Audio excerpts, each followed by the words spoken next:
Hi, everybody. It's Jennifer Hoffman. Welcome to the video where I'm going to explain to you what I mean by alpha omega portals. Now, this is a concept in astrology that I created, I don't know, 7 or 8 years ago, maybe a little bit longer, to describe the phenomenon, what happens when you have two planets. In this case, I first identified it with new moons. So when you have two new moons in the same sign, so the first new moon would be at 0 or 1 degrees of the sign, and the last new moon would be maybe 28, 29 degrees of the sign.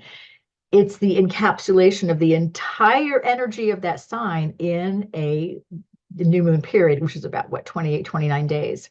So I can extend that then to alpha omega portals when you have two planets at the opposite ends, like they're like energetic bookends of a sign. And right now, the end of December with today's full moon, we have 4 active alpha omega portals. I've never seen that many before. So let me go through them with you. I'm going to share my screen and show you on the chart for today's full moon what I mean by alpha omega portals and exactly where they are in this particular period. So let me see, this is the ephemeris. And I brought the ephemeris up because I wanted to make sure that the Mercury Pluto alpha omega portal is still going to be active when Pluto goes directly into Aquarius, which is going to do on the 21st of January. Well, if you look, Pluto or Mercury on January 14th retrogrades, is in that retrograde now. It turns direct and it goes back into Capricorn at 0 degrees Capricorn. So you have Mercury at 0 Capricorn and Pluto over here at 29 degrees, 48 minutes. It's just inching, because Pluto moves really slowly, it's inching into Aquarius, where it'll happen on the 21st. So let me show you, here we go. So this is the chart for today's full moon. Today's December 26, 2023. Now, I said we have 4 alpha omega portals. So I'm going to start with what I consider to be one of the more important ones, and certainly far-reaching ones, and that is the node with Neptune. So we have the North Node in Aries, where it was 19 years ago, because nodes have a 19-year cycle. And we have Neptune over here at 25 degrees Pisces. So Aries is the first sign of the zodiac. Pisces is the last sign of the zodiac. The node is like one of the very beginning points. It's a mathematical point that looks at the degrees of the moon on the ecliptic. But you have the node, which is, again, in Aries, beginning of the sign, and Neptune in Pisces, which is the very end. So we have one alpha omega portal that encompasses the entire zodiac. This is a time of completion, of closure, of endings that make way for beginnings, especially when you look at the North Node, which is all about new opportunities and new potentials, as opposed to the South Node, which is all about where we are, or we've come from, our karma, the things that we came to do. In Libra, what's Libra? It's the sign of balance. So we're being called to balance our energy here, which is going to be a big theme for 2024, is all about energetic balance, flow, congruence, harmony. So that's one, is the node in Neptune. So the second one, which is a biggie, which is going to be in effect all of 2024, is the Neptune in Pisces and Saturn in Pisces. So this is more of a traditional alpha omega portal. So you have little Saturn over here at 2 Pisces and Neptune at 25. So you have Neptune is going to continue moving through Pisces. It's going to backtrack a little bit as it retrogrades, and so will Saturn. They won't really conjunct, but we have Saturn at 2 degrees of Pisces and Neptune at the end. So Neptune, Saturn beginning, Neptune at the end. This is another call to balance our spirituality, to balance our divinity with our humanity. Saturn rules Capricorn. It also rules Aquarius, by the way. It's his traditional ruler. But Saturn is all about lessons and discipline and balance and energy flows. Saturn is about managing your energy. Neptune is the spiritual, airy-fairy side. If we're going to have success in our lives, and certainly success in 2024 moving forward, we need to understand this concept of energetic balance, of balancing our spirituality with our humanity. Those people who tell you, forget the ego, you don't need it, blah, blah, blah. pure BS. You need the ego. It's your personality. It's how you express energy through the ego. We realize energy through our physical presence. If you didn't need a physical presence, you wouldn't be here. So ego is important, spirit's important. What's most important is that they exist in synergy. There's a synergistic relationship between your spirituality and your materiality.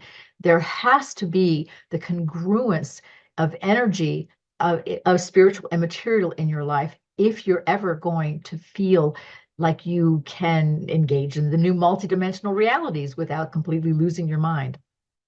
So the second alpha omega portal is, of course, this one, which is Neptune and Saturn in Pisces, a big one. Saturn has a 30-year cycle. So it was in Pisces, what, in the 1990s? So whatever was going on, and I don't know about you, but I was heavily involved in spirituality in the 1990s. I lived in Houston. I had started this big spiritual group. We had weekly meetings. We had spiritual conventions. I mean, we just went all out. And it was really big time. So the third alpha omega portal is between the sun and Pluto. Now, at the solstice, the sun was at 0 Capricorn. Pluto was at 29 Capricorn. That's a huge alpha omega portal. Capricorn's really been highlighted since 2008, since Pluto went into it.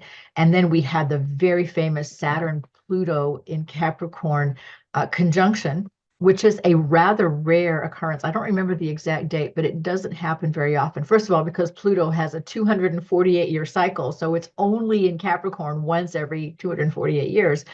But also because Saturn-Pluto conjunctions, it was in 2020, I mean, everybody knows what happened in 2020, really set off this whole era of tyranny that we all experienced for the last 4 years. And that's typical of Saturn and Pluto. So Saturn was in Capricorn with Pluto just as part of the second Great Revolution, where in 1762 to 1778, we were establishing our individual sovereignty. Now we're establishing our energetic sovereignty.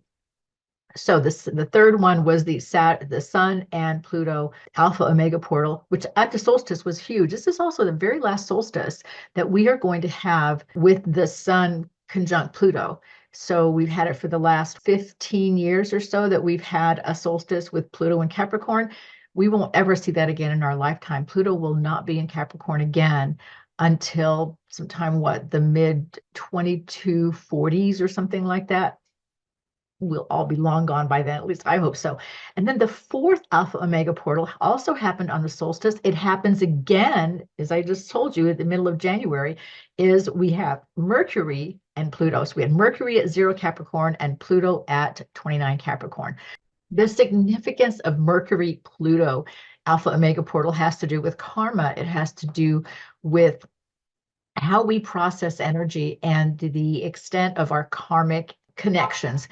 As I've always said, and I started channeling and writing in early 2004, this is the lifetime we came to end karma. So what did we do? We brought in our hardest karmic experiences, our worst karmic partners, and we thought, well, we're just here. We're just going to get it all done at once. We forget how tough karma can be and how difficult some of these relationships are. But what we did do is we, in a large part, succeeded. We brought all the karma to the forefront. We have dealt with a lot of it. We've certainly gotten through this whole ascension process.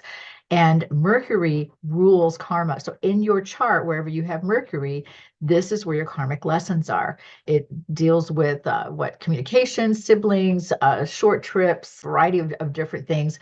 But Mercury also rules karma. Third house, Mercury in Gemini, is your house of karma. Where you have Mercury, as I said, is where you have karma. Mercury is the beginning of karma. Pluto is the end of karma, and that along with Saturn too. But when you have a Mercury Pluto conjunction, or you have a Mercury Pluto alpha omega portal, it's a strong call. Look at your karma, look at the connections you have with people, get completion and closure. It's time to end it. It's time to terminate it. It's time to release yourself from karmic cycles and obligations and move into more empowered living. Because Mercury is now retrograde, it's going to go direct. It was in early degrees of Capricorn. It was a zero Capricorn on the solstice, so it was exactly conjunct the sun, but it also opened this very important and very relevant portal with Pluto in Capricorn. So we had this Alpha Omega portal with Sun and Pluto on the same day, Sun and Pluto and Mercury and Pluto. And that gives rise to this next part of our journey, which is, there's no karma in 5D. So we have our obligations now to end our karma. The core energies of our karma are active all the time. We need to bring those back down and to start ending these karmic cycles, because as I often said, we think that the karma is about somebody else, like it's their lesson, but often our lesson is to let it go, to be finished with it, to be over, to give ourselves the completion and closure we need to be able to move on. So that's the 4 Alpha Omega portals: the node with Neptune, the node in Aries with Neptune in Pisces. We have Saturn in early Pisces and Neptune in later Pisces. That Alpha Omega portal is active for a while yet, for another couple of years, actually for another 18 months. Then we have the Sun and Pluto, again, on the solstice, or the December 21st, with the Sun at 0 and Pluto at 29. We also had Mercury and Pluto. Now, I've talked about Alpha Omega portals. We've had quite a few. Like I said, I first introduced them with new moons. I noticed that there were particular new moon energies that were very powerful when we had 2 new moons in a single lunar period. But equally powerful Alpha Omega portals happen when you have 2 planets in the same sign, one at very early degrees and one at very late degrees. So I hope that's helpful for you. Follow and track these Alpha Omega portals. They are really powerful tools for transformation, for learning, for growth, for healing, but also for gaining completion and closure and moving on to more empowered, joyful living. It's Jennifer Hoffman. Thank you for watching, and you can find more about me at enlighteninglife.com, and I'll catch you on the next video.